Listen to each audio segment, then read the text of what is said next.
Hi, welcome everybody to my talk on the war against Ukraine. Before I take a closer look to the ongoing war situation in Ukraine, let me start with the strong political message we received on March 2nd from New York.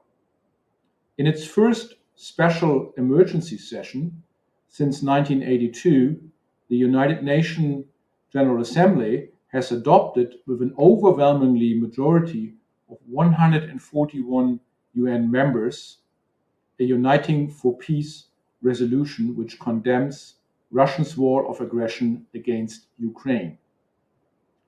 The resolution demands that Moscow, and here I quote, immediately, completely, and unconditionally withdraw all its military forces from the territory of Ukraine within its internationally recognized borders. This also includes the occupied territories in Donbass of 2014 and the annexed Crimea Peninsula. There have been 35 abstentions, including China, India, and South Africa, but only 4 states voted with Russia against this resolution: Belarus, Syria, North Korea, and Eritrea. Not even Kazakhstan wanted to join this exclusive club of dictatorships and abstained. Sure, this resolution will not end the war or change the situation on the ground. Nonetheless, I think it is an important confirmation for international norms and the UN system. It is a sign for unity of the international community against the aggressor, who is a permanent member of the UN Security Council and who, because of this very position, bears a special responsibility for international peace and security. It sends a clear message of support and solidarity to the people of Ukraine and underscores their right of self-defense. And it signals to people of Russia that the Putin regime has isolated their country in an unprecedented way. No single justification, no single complaint of the Kremlin had been acknowledged by the UN General Assembly. No matter what Putin says in order to legitimize his so-called special operation, the world is no longer listening to these lies and does not believe him. However, from day to day, we could observe a further escalating and devastating war. The war is escalating horizontally in terms of territory and war-affected zones, and vertically in terms of intensity. I share the view of many analysts that after the first wave of airstrikes and attacks, which did not lead to a quick fall of Kiev, the Russian invasion and the fighting will intensify, which will put civilians much more in danger. We already see more and more pictures from shelled and destroyed civilian targets, as we see this in the second biggest Ukrainian city of Kharkiv. The increased bombing will be accompanied by the gradual encirclement of medium-sized and bigger cities in the eastern and the southern part of Ukraine, as it is happening right now around Mariupol and other places. Some also fear that the Russian army could be able to bottle up the Ukrainian battalions in eastern Ukraine when Russian forces are moving simultaneously from north and south along the river Dnieper, which would cut the country into half.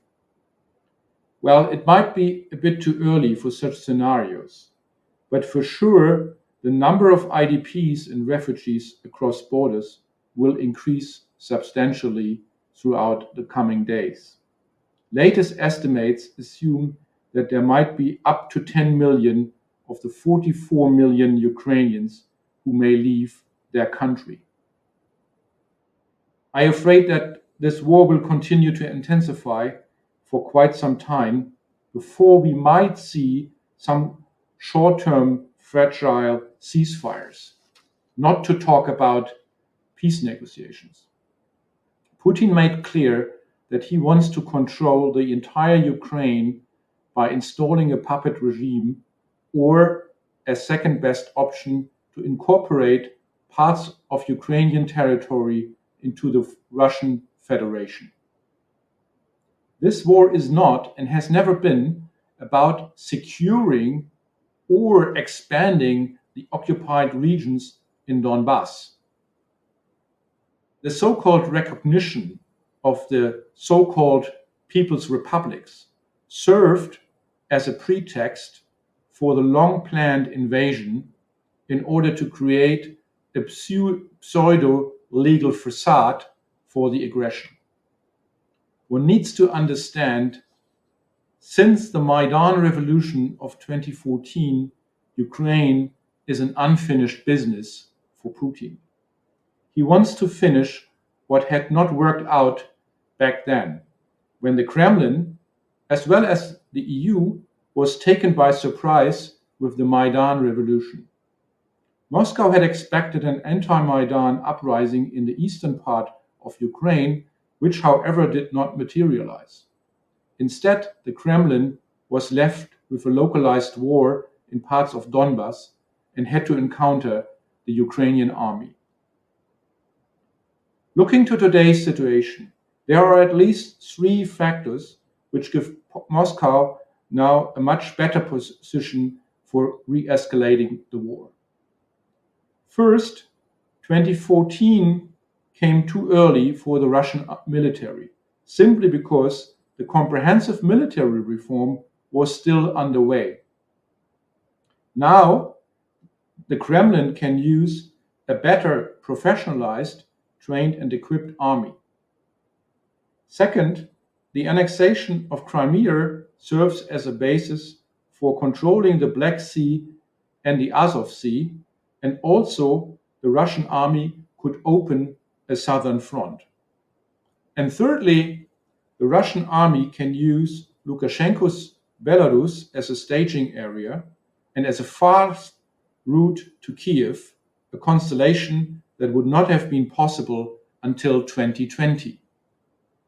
In other words, Putin required the means, including the financial means, and apparently perceived a window of opportunity for a full-scale invasion.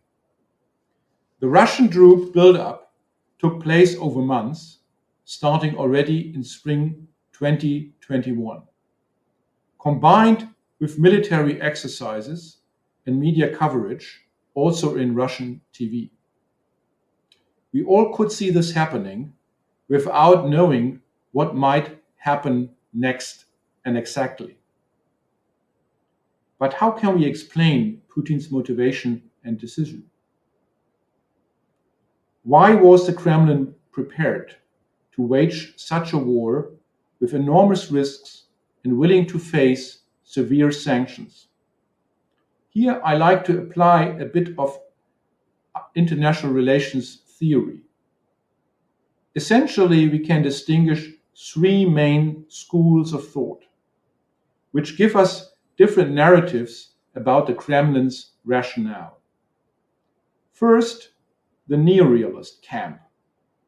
Here the focus is largely on geopolitics and great power relations. The main conflict is simply about zones of geopolitical control between Putin's Russia and the West, meaning the EU and the US. Ukraine is just being reduced in this picture to a dependent variable of this great power rivalry, which started already back in the 1990s. From this perspective, over the past years, Putin played geopolitical hardball in order to secure a zone of influence in his near abroad, getting security guarantees by NATO and the US, and trying to prevent further NATO as well as EU expansion to Eastern European countries. The enemy image of NATO, which figures prominently in almost every Putin speech, is seen as evidence for that. Despite the fact that Russia had institutionalized relationships with NATO since 1997. Within the neorealist camp, however, there have been two opposing views on how to deal with Moscow. Position A says that that a greater power deal needs between the US and Russia is necessary in order to acknowledge legitimate security interests and avoid a spiral of escalation.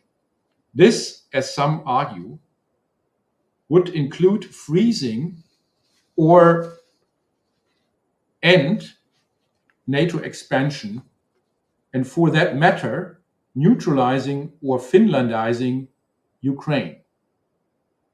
This position takes Putin's constant complaints about circling, threatening, and suppressing Russia at face value, but still perceives Russia as a status quo power up to negotiations. Position B, however, draws completely different conclusions from the very same analysis. Russia under Putin has to be seen as a revisionist power and not as a status quo power. And thereby, it is a threat to the international system, at the latest since the annexation of Crimea, which meant a shift of international borders. The answer, therefore, must be deterrence and containment policy by the transatlantic alliance, which necessarily implies more military investment. Well, no doubt, in German politics and in the wider public, the first reading has always been much more popular than the second one. Next to the realist camp, there are two other IR schools, which I personally always considered much more convincing than the neorealist interpretations. The social constructivist paradigm points to Putin's ideology and the increasing idealization of his regime and politics in terms of an imperial nationalist worldview. Here, Putin is driven by his reading of history and the idea of restoring the Ruski Mir, the Russian world. Since years, he has repeatedly stated that Ukraine as an independent state is an artificial product. In his latest speeches, he blamed Lenin for inventing the Ukraine as a political entity. Moreover, he also denies the right of self-determination to the Ukrainian people, since for him, Ukrainians, Belarusians, and Russians are conceived as one single people or nation.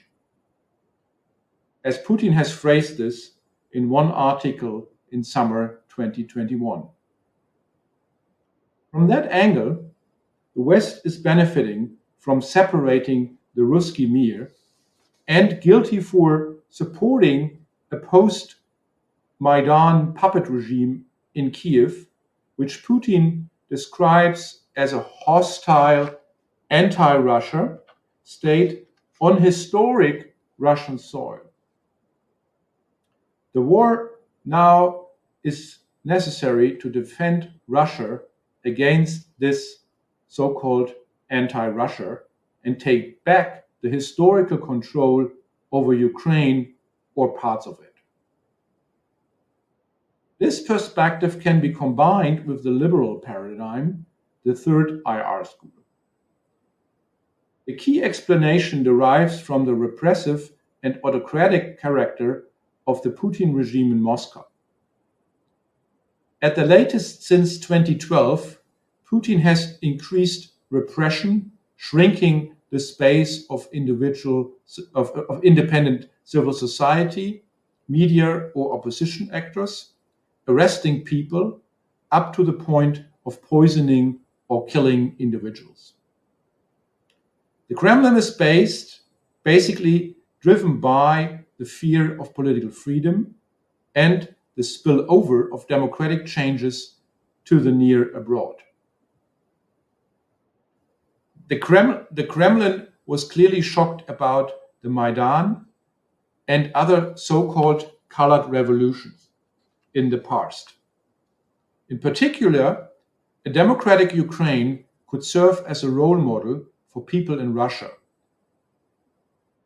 because there are strong links between both societies. Therefore, the Kremlin propaganda over years had to delegitimize any democratic process in its neighborhood as being simply manipulated by the West, the EU, and the US. Moreover, in the case of Kiev, since 2014, Putin repeatedly spoke about a fascist regime and a neo-Nazi government which claims to be democratic, but in fact misguides the innocent Ukrainian people and suppresses Russian-speaking population. Most of this language we heard again in his two speeches of last week.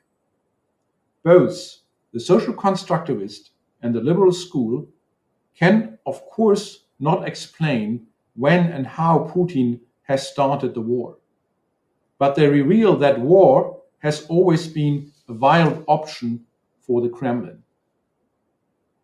They can also explain why the room for negotiations or deals was very limited, simply because neither the imperial ideology nor the regime type is negotiable for the Kremlin. Finally, to sum up, just focusing on the neorealist explanations, as many in the US and Europe have done far too long, neglected the two other schools and their explanatory power for understanding Putin's behavior. If you asked what was the biggest mistake in German politics and perception over the past years, well, it is exactly this. We as a society were largely not able or willing to read the Putin regime correctly. We overlooked, we denied, or underestimated its repressive internal logic and its aggressive external policies. The use of violence and the break of rules became normalized, both internally and externally. Many have warned us for years, in particularly partners in Eastern Europe, including Ukraine, but we did not listen. And to some extent, we also did not care. We did not understand the political and societal developments in Ukraine. We were not too much concerned with the security interest of Ukraine and with the ambivalent Ukrainian-Russian relationship. Many still saw Ukraine as a kind of former Russia. Putin and his propaganda universe were happy to play that song all over again. Many politicians and observers also played down the conflict with Russia in German talk shows and political statements. They were calling for lifting sanctions, as for example, Lower Saxony's Prime Minister Stefan Weil did already in 2015. For him, the sanctions were already too heavy, too much, because they also affected the interest of the Lower Saxony agrarian industry.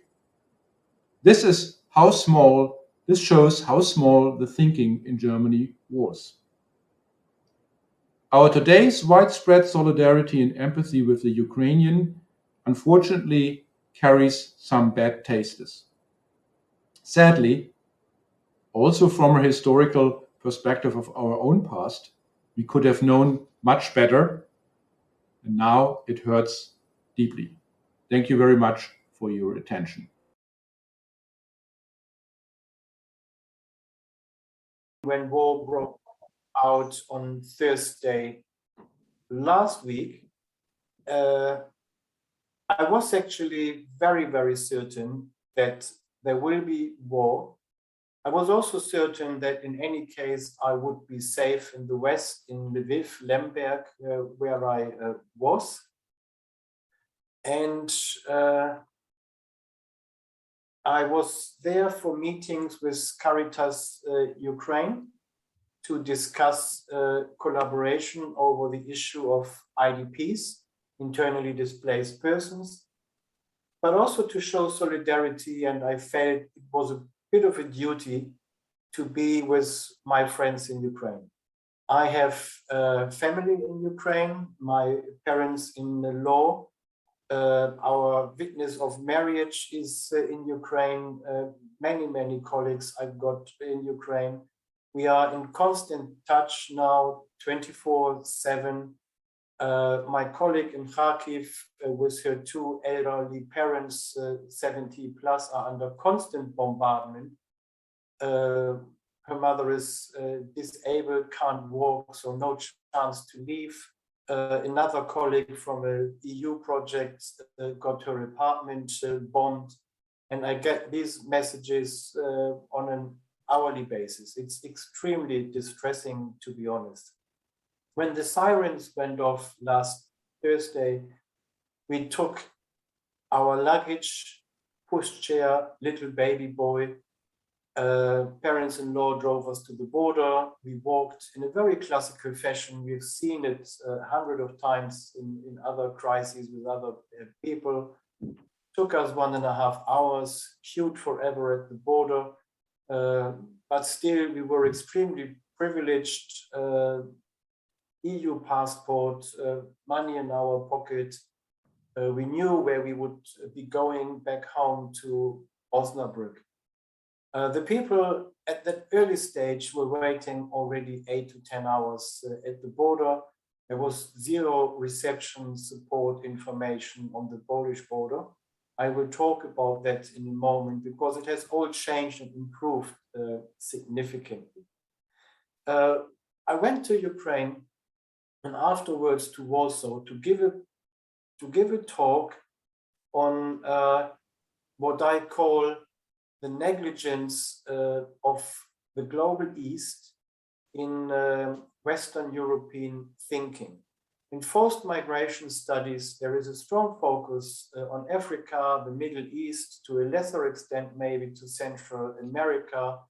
There is a certain Eurocentric and American-centric perspective because we study those cases that seem to be more relevant to us. There isn't the same level of research on displacement in the Global East that was significant in the 1990s. It decreased a little bit in the 2000s, but there is now obviously fresh displacement.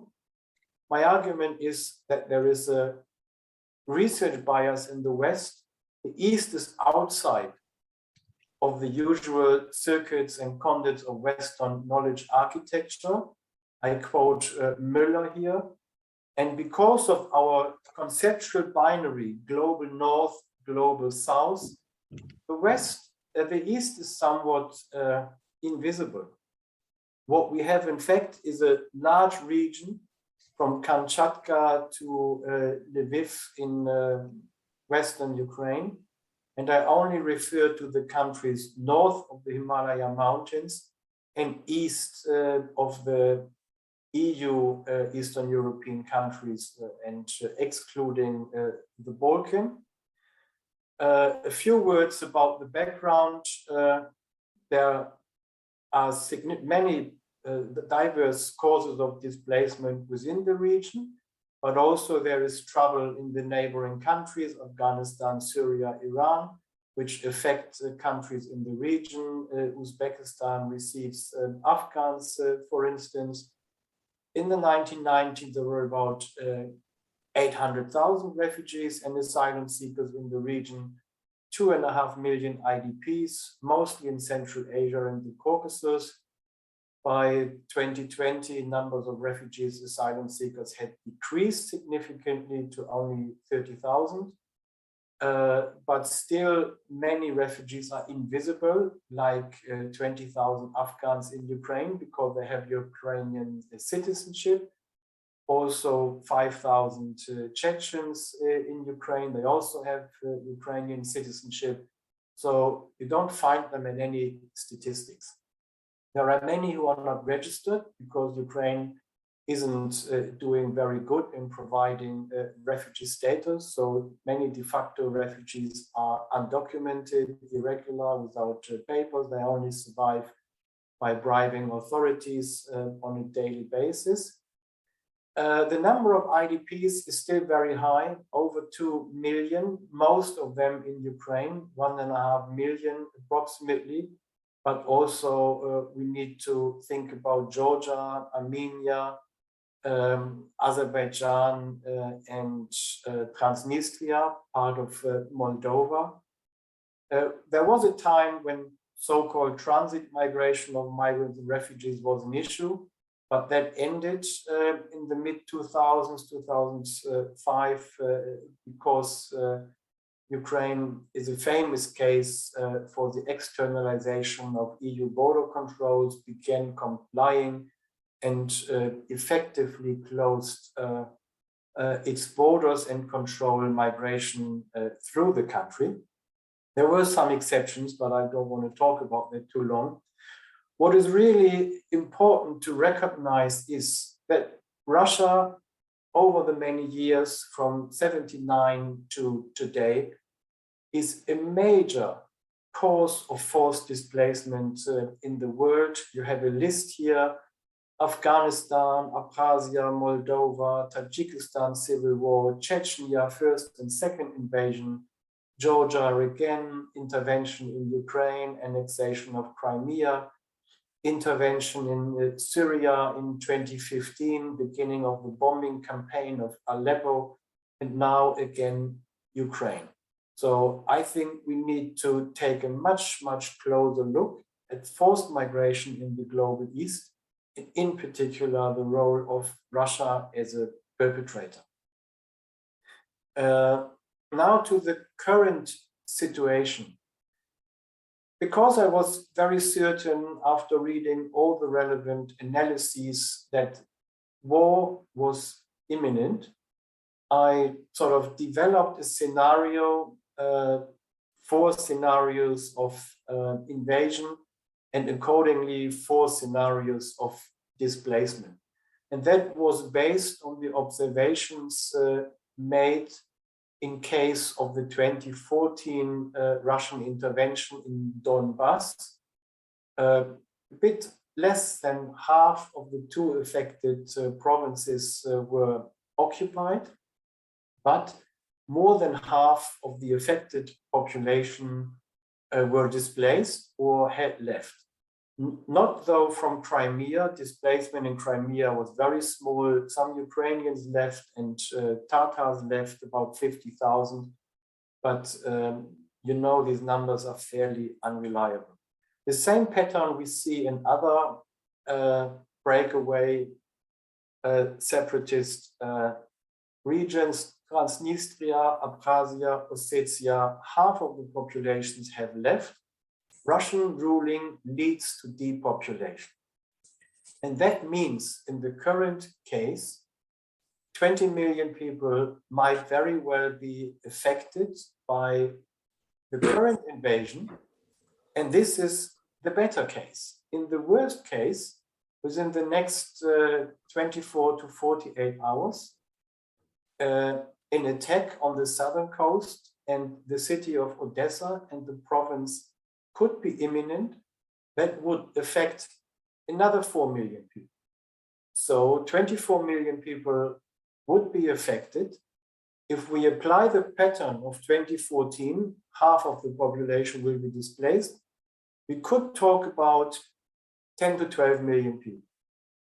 I don't want to raise undue alarm, but I want everybody, Ukraine, the West, to be prepared to have reception mechanisms in place, to have protection mechanisms in place, prepare for the worst. If that's not going to happen, the better. I never ever in my life so much wanted to be wrong like in this case. What we have at the moment, day 7, is more than 1 million displaced persons in EU countries. This is the fastest displacement we've seen in Europe since the Second World War, since 1945. It's a level equivalent to displacement in Syria after 1.5 years of conflict and war. We don't know about displacement within Ukraine. There were 1.4 million from the previous conflict. UNHCR this morning suggested there might be 100,000.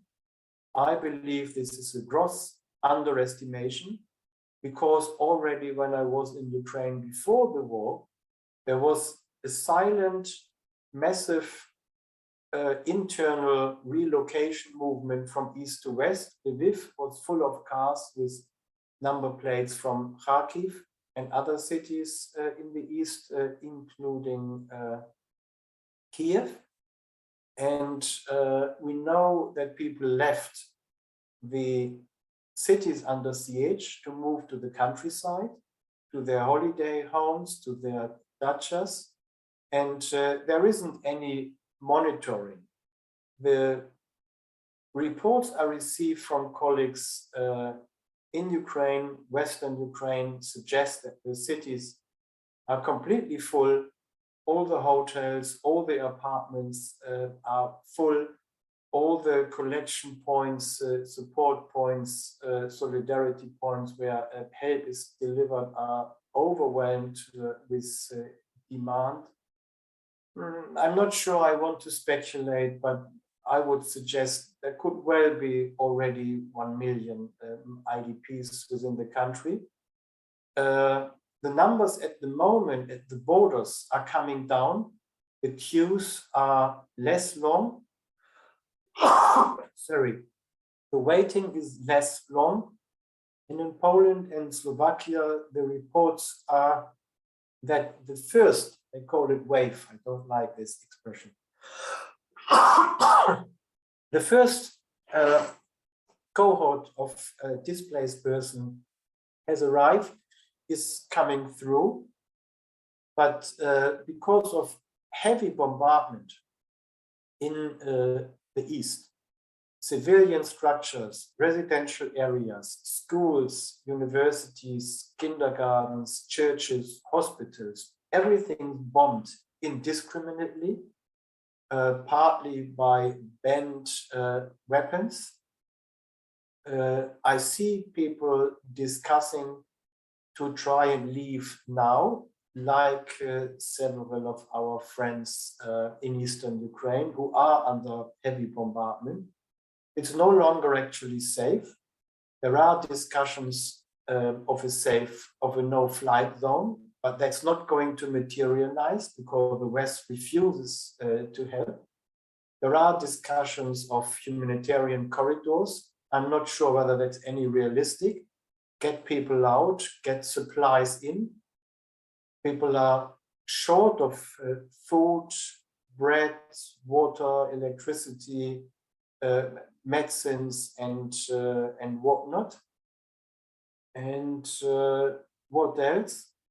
Yeah, maybe a few words about the, let's call them third country nationals in Ukraine. There are different categories. There are international students, 80,000. Ukraine is a popular destination. Teaching is often provided in English. University fees are low, living expenses are low, and the quality in certain disciplines like engineering, agriculture, medicines is fairly high. Many of these students are going to leave the country, but other than Ukrainians, they have got somewhere else to go. They can go basically home, and this is what I believe most will do. I only bumped into a few on the Polish side after we had left Ukraine. They were very keen to get to Warsaw because they already had their return flight booked. I don't know which country they were from, South Asia, probably India. Other reports from Egyptians, Moroccans, Nigerians suggest the same. They don't see themselves going back to Ukraine. Universities are closed, so they will be on their way back home. There is no evidence of pushbacks or refused entry to Poland or Slovakia. There is evidence for delayed procedures. The justification by the Polish border guards is people arrived without travel documents. We had to check their identity with the relevant embassies, but nobody will be rejected entry. I can only report what I hear and say. I'm very cautious about jumping at too quick conclusions here or to generalize too quick. Now, there is another group, and these are recognized and non-recognized refugees in Ukraine. If they arrive at the border and in the EU, they have nowhere else to go. There is no country safe for them. So they have to be accepted by the EU. I would hope that there is a shortcut. They don't need to go through asylum procedures again because they did it once, they've been accepted, they should be accepted in the EU. And then there are labor migrants and businessmen in Ukraine from many other countries, some with, many without Ukrainian resident status or permit. They might have another place to go back to their country of origin, or maybe not. So there is some uncertainty. No doubt that Ukraine is not a very friendly country for dark-skinned people. It was a lot worse 15 years ago. There were neo-Nazis, racial violence, even racial killing. Authorities turned a blind eye. But at some point, it changed. The police raided the neo-Nazis, arrested them, put them behind bars, and this kind of extreme level was actually over. There were fears that Ukrainian nationalism would turn against immigrants in the country, but that didn't materialize, to be honest. And still, people would be discriminated on a daily basis, racial profiling, putting to the back of the queue. That was the Ukrainian reality for many. Again, I don't want to generalize because foreign students, by and large, had a good reputation and were treated well and hospitable by the Ukrainian people. Maybe I should leave it there. I probably already talked for too long. I'm curious for discussing these matters and for your questions. Thank you.